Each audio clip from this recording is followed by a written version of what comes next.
Well, seems like yesterday we were just shoveling this. Winter is here, so we're gonna work on some other stuff today. I already went down and checked the trail cams. I'll show you those here.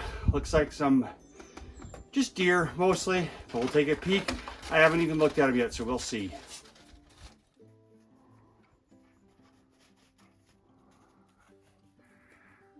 A little bit of snow for checking trail cams.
Now, what are we going to do this weekend? Well, Charlie and I got up here late last night and we had to hike in from way down in the draw. So it was a hard hike, but we made it.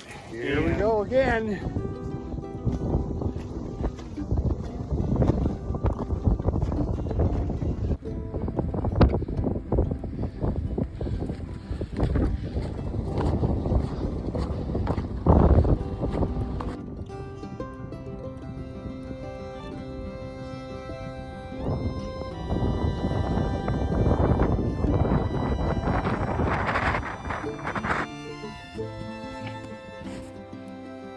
Winter is here.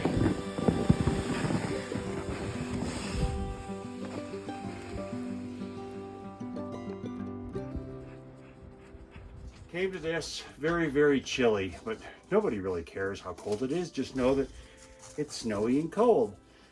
So today, what I think I'm going to do is not a how-to video, but a what we did video. And I really want to talk about what I would consider to be kind of 6 off-grid essentials, at least for our family. And last night, boy, did I appreciate a bunch of them. First, and I'll go into detail and show you, the voiceover stuff, shelter. Man, it's important to have a good shelter. Secondly, got to have water. Can only go, 3 days without water? So what we did there. I think probably next would be heat. How do you keep yourself warm? Then you need to be able to cook as well. We also need to take a look at bathroom. How are you going to do that? What are you going to do to be able to do that? And finally, for us, we kind of found it essential to have electricities. So I'll do a couple of minutes on each one of those 6 topics just to kind of show what we did. Again, this is not a how-to. It's not going to be for everybody, but this is just what we did to make it work for us. So hope you enjoy. No other physical work besides shoveling is going to get done. Well, here are our 6 off-grid essentials. First being shelter. Tent would be the easiest way to go, but maybe not the most comfortable. Others might find a yurt to be to their likings because of the ease. But we decided for something a little more permanent and built a full cabin. And here in the next few slides, you'll see really kind of a week-to-week look at how we built this and what it looks like. We decided on stick framing because it would be easy to do and it would be fairly permanent. And with the number of large animals like bears and lions, we wanted something to feel safe in.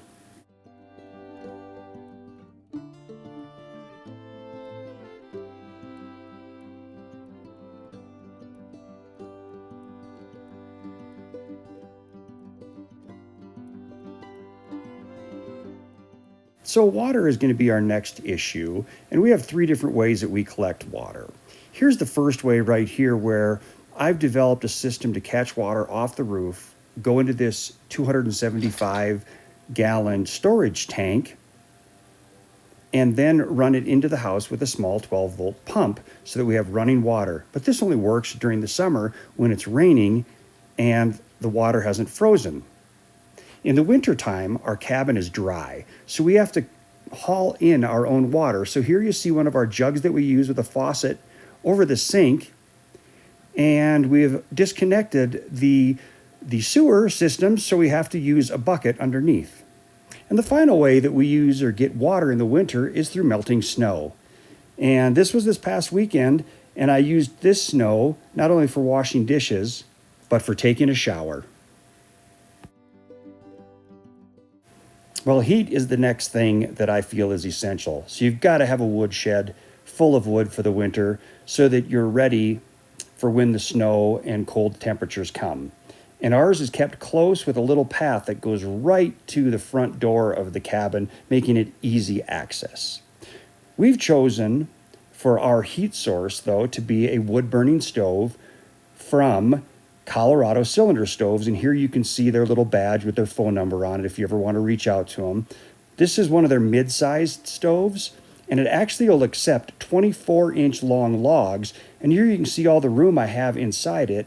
And I've also put in fire bricks to help maintain the heat and have the stove hold up longer. It is a straight stovepipe right out the roof, so I get great drafting. And there you can see last week where I put up that metal rod. Charlie really enjoys utilizing this heat.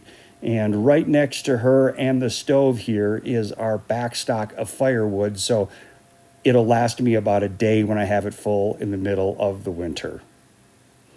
One thing to be careful of, though, when burning wood is creosote building up in your chimney. And I clean mine every spring and then about midway through the winter.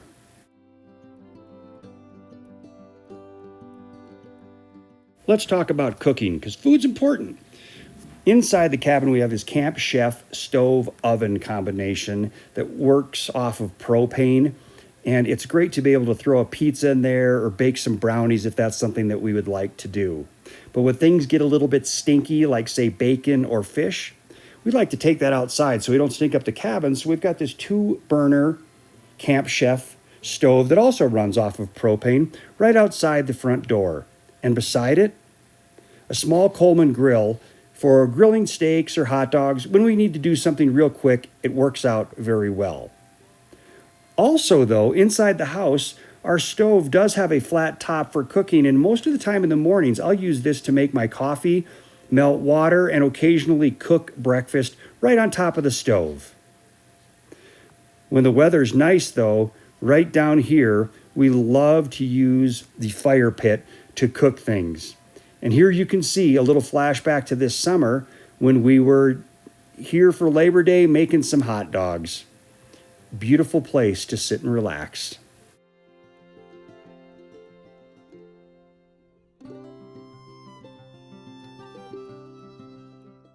Part of life is having to go to the bathroom, and you can do this with an outhouse, but having 3 girls in my family, we decided and opted to put it inside the cabin itself, and this is what we use, a Nature's Head composting toilet.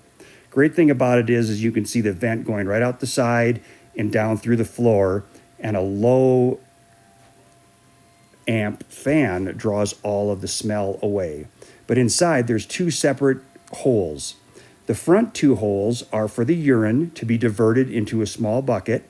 The back one opens up for your waste, your number 2 waste, to go in there, and it's mixed in with coconut husk is what I use, and there's no smell on it. It's comfortable, it's warm, and I've not had one complaint from any of my girls.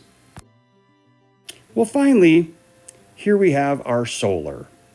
And electricity was important for us because we wanted to have a fridge. Here you can see 600 watts of solar panels that run into the house and a 500 watt wind generator off the top of the cabin.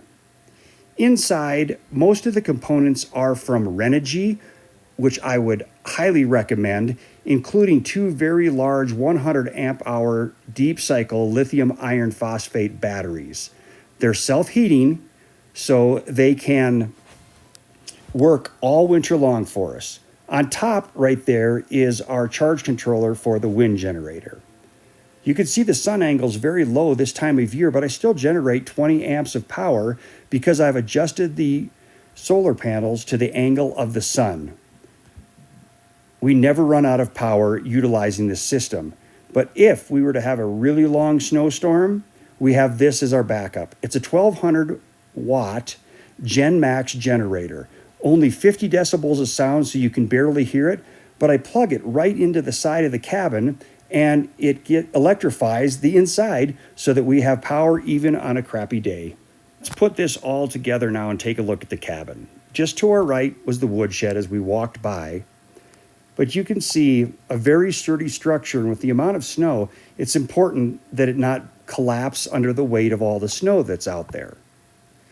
You can see now where we have some of our cooking. There's that small stove and grill, fire pit right in front of you. And as we come across the deck, just a little peek inside. I'm going to stop talking now and let you just enjoy the rest of the inside of the cabin. But inside there, you'll notice the stove. You'll notice the water jug that we have by the sink. You'll notice the oven. And finally, the bathroom. So hopefully these give you some great ideas on how you can do your off-grid cabin. This is just what works for us, what we all wanted as a family, and we have been nothing but happy and excited with how everything's worked out.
Well, that's it.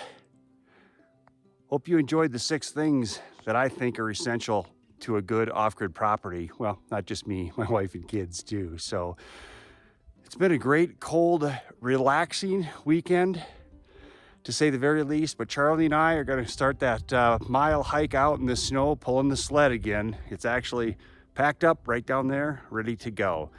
So thank you so much for spending time with me.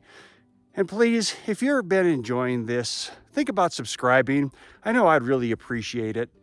And again, when it's your turn to do something like this, do it yourself.